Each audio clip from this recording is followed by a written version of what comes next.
The bell above the laundromat door jingled as a man stepped inside. He wasn't flashy, just a well-dressed black man in a sharp navy coat. He carried a small laundry bag and glanced around the store, taking in the employees rushing about. Nobody knew him. Nobody had to, except one person was about to make a mistake he'd regret forever. Darius Reed, the CEO of Everfresh Laundry Services, a multi-state cleaning business, walked into the Riverdale branch as a regular customer. This was one of his locations, one of 17, but today, he was here to observe, unnoticed. His company prided itself on customer service, respect, and dignity. He built this from the ground up, late nights, tough deals, and sweat equity. He wanted to see if that standard lived in this branch. The laundromat smelled of fresh detergent and warm fabric, a familiar and comforting scent. A few customers sat in plastic chairs, scrolling through their phones as machines hummed in the background.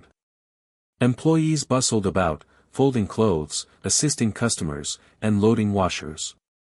It was a seemingly normal day.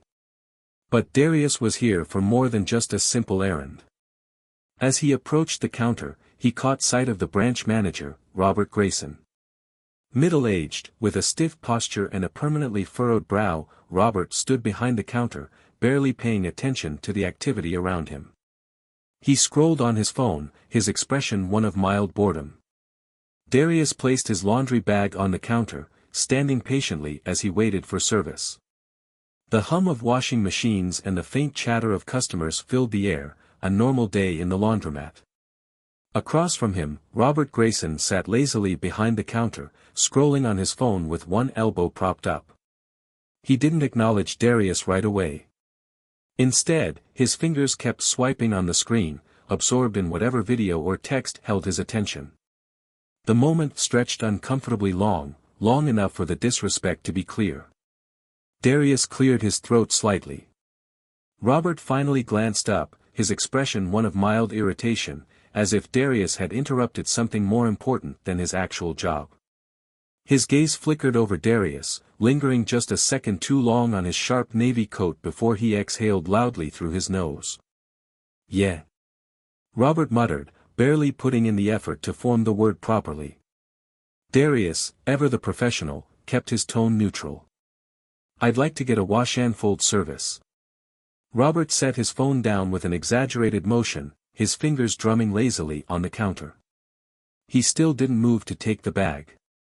Instead, his eyes drifted toward the customers behind Darius, almost as if he was checking to see if anyone more important needed his attention first. Then came the first sign, the first crack in the professional mask Robert should have been wearing. "Sure," Robert said slowly, his lips curling into a faint smirk. "But, this isn't a charity. Our services aren't cheap." Darius's expression didn't change, but inside, he felt the familiar sting of assumption. He had experienced it before, many times, in boardrooms, in restaurants, and now, here, in his own company. A few customers nearby turned their heads. A woman sitting in a plastic chair paused mid-scroll on her phone. A young employee folding clothes at a nearby table subtly stiffened, her eyes darting toward them. People had noticed. Darius kept his voice steady. "I understand. How much for a standard load?" Robert sighed dramatically, finally reaching for the laundry bag, but even then, there was a laziness in his motion, an attitude of superiority that suggested he believed he was doing Darius a favor. He still had no idea who he was talking to. Robert grabbed the laundry bag with one hand and dragged it across the counter with a noticeable lack of care. The fabric inside bunched up awkwardly as he handled it, showing just how little effort he was putting into basic customer service. He plopped it onto the scale with a loud thud, then leaned over with an air of exaggerated exhaustion, as if this simple task was beneath him. "Let's see what we got here," Robert muttered under his breath. He squinted at the weight display before looking up at Darius again. His smirk returned, this time with a little extra smugness. £15, he said, dragging out the words. "That's gonna run you." He paused, his eyes narrowing slightly, as if he were reconsidering something. Then his smirk deepened. Actually, you know what? I need payment up front. Darius raised a single brow, keeping his posture relaxed. Your policy is payment on pickup. Robert's smirk didn't waver. New policy. Cash only. Right now.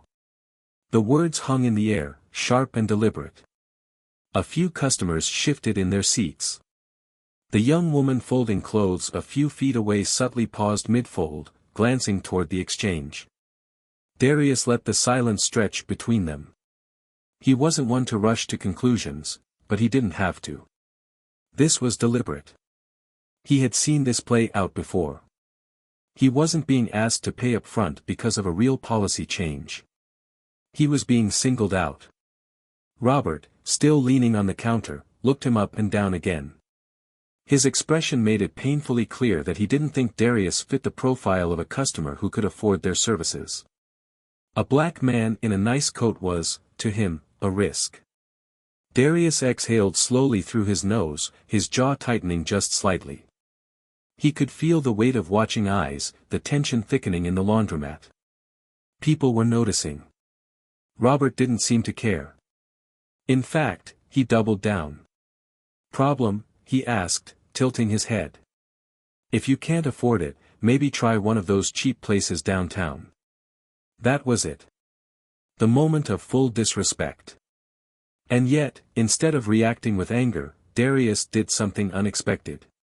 He smiled. A slow, knowing smile. Interesting customer service you've got here, he said smoothly, watching Robert's smirk flicker, just for a second. Darius's smile remained steady, but inside, he was measuring the moment. He had spent years navigating situations like this, where power was unspoken but clear, where the assumptions of others dictated their treatment of him. Robert had no idea who he was talking to. And that was the real test. The laundromat had gone noticeably quieter. The subtle shift in atmosphere was undeniable. Customers weren't just hearing the exchange anymore, they were feeling it. The young woman folding clothes had completely stopped now, her hands resting on a half-folded towel. A man near the dryers leaned forward slightly, pretending to scroll on his phone, but his eyes were locked on the counter. Darius slid his laundry bag closer to Robert. Just weigh the bag, he said, voice calm, measured. Robert scoffed but grabbed the bag and tossed it back onto the scale, making a show of barely putting in the effort. He jabbed at the buttons, then gave a mockingly slow nod, as if the result somehow justified his skepticism. 15 pounds, he repeated, louder this time, like he was making a point. Then his eyes flicked up, and the smirk returned. That's gonna run you. Something shifted in his expression. A calculated hesitation. Darius watched it happen in real time. The quick reassessment. The moment Robert realized he could charge him more if he wanted to, because who was going to stop him? Actually, Robert continued, tapping his fingers on the counter, I need payment up front. Darius tilted his head slightly. Your policy is payment on pickup. Robert shrugged, completely unfazed. New policy. Cash only. Right now. Now the shift was no longer subtle. A couple of customers glanced at each other. One woman shook her head slightly, as if sensing where this was going. Darius let the silence stretch. He didn't need to argue. The moment itself was revealing enough. Robert smirked again, leaning on the counter. Problem? He asked, tone dripping with mock innocence. If you can't afford it, maybe try one of those cheap places downtown. And there it was. The line that sealed his fate. Darius inhaled deeply, then nodded slowly. His smile didn't falter, but there was a new weight behind it now. Interesting customer service you've got here, he murmured, his next move already forming in his mind. Darius stood still for a moment, his face unreadable, but inside, he felt the weight of the moment settling. He had been here before. Not in this laundromat, not with this particular man, but in moments just like this. Moments where people assumed. Moments where people judged. Robert's smirk stayed firmly in place as he folded his arms across his chest, standing taller, like he had won some kind of unspoken battle. "You heard me," he said, his voice laced with condescension. "Cash only. Right now." A murmur rippled through the laundromat. The shift was complete. The quiet hum of machines continued, but there was something electric in the air now. The customers weren't just observing anymore, they were invested. A mother sitting near the waiting area pulled her daughter a little closer, her brow furrowed. The man at the dryers, who had been mindlessly scrolling his phone before, wasn't scrolling anymore. The young woman who had stopped folding towels now held a sweater in her hands, gripping the fabric just a little too tightly. Darius could feel all of it. But Robert? Robert was completely oblivious. Darius raised an eyebrow, glancing at the sign hanging on the wall just behind the counter. The printed company policy was clear. Payment is due upon pickup. No exceptions. He gestured toward it. So, when exactly did this new policy go into effect? Robert didn't even bother looking back. "I make the rules at this location," he said smoothly. "And if you don't like it, you can take your business elsewhere." Darius exhaled slowly. "You mean, elsewhere, as in a different Everfresh Laundry Services location?" His voice was calm, deliberate. Robert gave him a mocking chuckle. "Yeah. If you can even afford one of those." The young woman at the folding station sucked in a sharp breath. The words landed harder this time. Not just because of the insult, but because of the implication. And yet, Darius didn't flinch. Instead, he reached into his coat pocket and pulled out his phone. "All right," he said, unlocking the screen. "Since you're the one making policies." He tapped a few times, then turned the screen toward Robert. "Let's see how corporate feels about that." Robert barely glanced at the phone. His smirk remained, but there was a flicker of something else now, mild irritation. "I don't know what you're trying to pull here," he said, rolling his eyes. "But I already told you, you either pay up front, or you take your business somewhere else." Darius let the silence stretch, watching Robert closely. He didn't speak right away, didn't react with anger or frustration. He had seen men like Robert before. The kind who never questioned themselves because the world had never forced them to. The kind who could casually disrespect someone without a second thought and expect zero consequences. Robert took Darius's silence as an opportunity to dig in deeper. "Look, man," Robert said, his tone shifting into something resembling mock sympathy. "I get it. Times are tough. We all struggle sometimes." Darius blinked. "Struggle?" Robert leaned on the counter, lowering his voice slightly, as if he was about to do Darius a favor. "There's a place down on 5th Street, he said. "They don't care about things like credit cards. Might be more your speed." The laundromat went completely still. A woman sitting by the window pressed her lips into a thin line. The young employee at the folding table stopped pretending to work altogether. Even the man scrolling through his phone let out a small breath, his eyes darting up to see how Darius would respond. Darius stayed still. He had been patient. He had been calm. But now, Robert had made it very, very clear. This wasn't just about laundry. Robert wasn't making an assumption about Darius's ability to pay. He was making an assumption about Darius himself. Who he was. What he had. What he was worth. Darius inhaled deeply, then exhaled. Slowly. Then, he smiled. "Interesting customer service strategy," he said, keeping his voice smooth. "Accuse customers of being broke, send them somewhere else, and humiliate them in front of a room full of people. That how you run things here?" Robert let out a small chuckle, still unbothered. "Just making sure people understand their options, man. No offense." "No offense." Darius nodded slowly. "Right," he said. "No offense." He reached into his coat pocket again. This time, he wasn't pulling out his wallet. This time, he pulled up an email. The subject line: New standards for all Everfresh locations, from the desk of the CEO. Darius turned the screen toward Robert. You recognize this? Robert barely glanced at the phone, his dismissive attitude still intact. What is this? He scoffed. Darius kept his face neutral. A company-wide memo. He tapped the screen. Sent from the CEO of Everfresh Laundry Services. Robert raised an eyebrow. Okay. And why are you showing this to me? Darius held his gaze. Because I'm the one who sent it.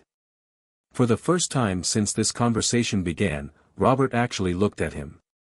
His smirk twitched, just slightly, but the arrogance was still there.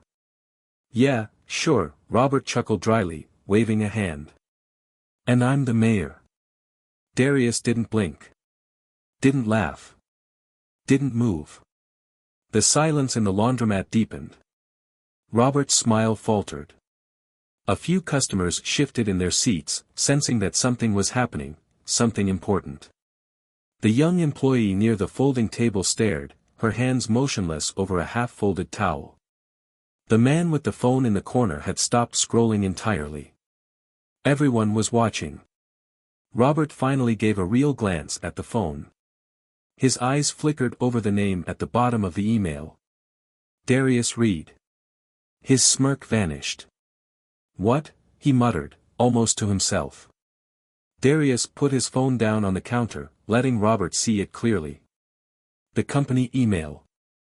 The official signature. The unmistakable proof. Robert's throat bobbed. He finally understood. The man he had just humiliated, the man he had mocked, talked down to, and tried to send away, was his boss. No, worse than that. The owner of the entire business. Darius let him sit with that realization for a moment. He wanted him to feel it, to feel every ounce of the mistake he had just made. The laundromat was so quiet now that the hum of the washing machine sounded deafening. A woman near the dryers whispered to the person next to her. The words were inaudible, but the meaning was clear. Did he just say he's the CEO? Robert's mouth opened and closed, but no words came out. The arrogance that had been so steady, so unwavering, was crumbling right in front of everyone. Darius tilted his head slightly. Still think I need to find another laundromat? Robert swallowed hard. He looked at the phone, then at Darius, then at the people watching. His face had gone pale. He opened his mouth, tried to say something, asterisk an excuse, an apology, anything, asterisk, but all that came out was a shaky, nervous breath. Darius leaned in just slightly. I'm waiting. Robert finally found his voice, though it wavered. I didn't know who you were. His face was a mix of disbelief and fear. Darius kept his expression unreadable. That's the problem, isn't it? Robert swallowed hard. He glanced around the laundromat, his previous confidence completely shattered. The employees had stopped working. Customers sat frozen, their eyes bouncing between the two men like they were watching a live courtroom drama. Robert stammered. I thought, he stopped himself, realizing that whatever he had been about to say would only make things worse. Darius folded his arms. You thought what? His voice was calm, measured, but dangerous. Robert exhaled sharply, rubbing a hand down his face as if trying to wipe away his mistake. I wasn't trying to be rude. Darius let out a small, humorless chuckle. No. Then what were you trying to be? The laundromat was dead silent. Robert had no answer. The young employee near the folding station finally spoke up. We all saw it, she said softly. You treated him like he wasn't worth your time. Robert shot her a glare, but it had no power anymore. He was exposed. Darius shook his head, letting the weight of the moment linger. You made assumptions about me. You treated me differently because of those assumptions. And now that you know who I am, you want to backpedal. It's just a misunderstanding, Robert blurted out. If I had known. Darius held up a hand, cutting him off. That's exactly why you don't belong in this position. Robert's mouth dropped open. Wait. I expect my employees to treat everyone with respect, Darius continued, his voice unwavering. Not just the people they think are important. Robert visibly panicked. Sir, please. Sir. Darius repeated, raising an eyebrow. That's funny. A minute ago, I was just some guy you thought couldn't afford your services. Robert had nothing. Darius sighed, shaking his head. He turned toward the employees. I want every customer who walks into this business to feel welcome, respected, and valued. That has always been my standard. His eyes flicked back to Robert. And clearly, that's a standard you don't uphold. Robert blanched. I can do better. Just give me another chance. Darius's expression hardened. Why should I? The laundromat remained silent, the tension thick as everyone waited for Darius's response. Robert's pleading eyes darted around the room, looking for support, but no one spoke up for him. His authority, once absolute in this branch, had crumbled in an instant. Darius inhaled deeply, keeping his posture calm but commanding. You want another chance, he said, tilting his head slightly. Tell me, Robert, would you have given me a second chance if I were just another customer? If I had walked out humiliated, would you have chased after me to make it right? Robert opened his mouth but hesitated. He had no defense. Darius took a slow step forward. This isn't just about me, he continued. It's about every customer who walks into this place expecting basic decency and instead gets disrespected. A middle-aged woman sitting near the dryers cleared her throat. I've seen it before, she muttered. The way he treats certain people. Robert snapped his head in her direction. That's not true. The young employee near the folding station spoke up again. Yes, it is. Her voice was firmer now, more confident. I've worked here for 2 years, and I've seen it happen. Murmurs rippled through the laundromat. Other employees exchanged glances, some nodding, others looking away, as if afraid to confirm what they all knew. Darius let the moment sink in. You hear that, Robert? He asked, his voice steady. This isn't just one mistake. It's a pattern. Robert's face turned pale. I was just trying to make sure the business wasn't being taken advantage of. Darius chuckled, but there was no humor in it. Right. Because the biggest risk to your branch is someone walking in with a laundry bag. More murmurs. A few customers even laughed softly, shaking their heads. Robert's hands clenched at his sides. He knew he was losing. Darius studied him for a moment, then let out a slow breath. You don't belong here, he said simply. Not in my company. Not representing my brand. Robert's eyes widened. Wait, please, Darius turned to the assistant manager, Elena Ramirez, who had just walked in, taking in the scene with a confused but alert expression. Elena, Darius said, his tone final. As of now, Robert is fired. The laundromat fell into an eerie silence. The only sound was the rhythmic hum of washing machines spinning in the background.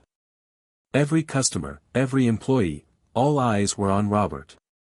Robert's breath hitched. Wait, what? You can't just fire me.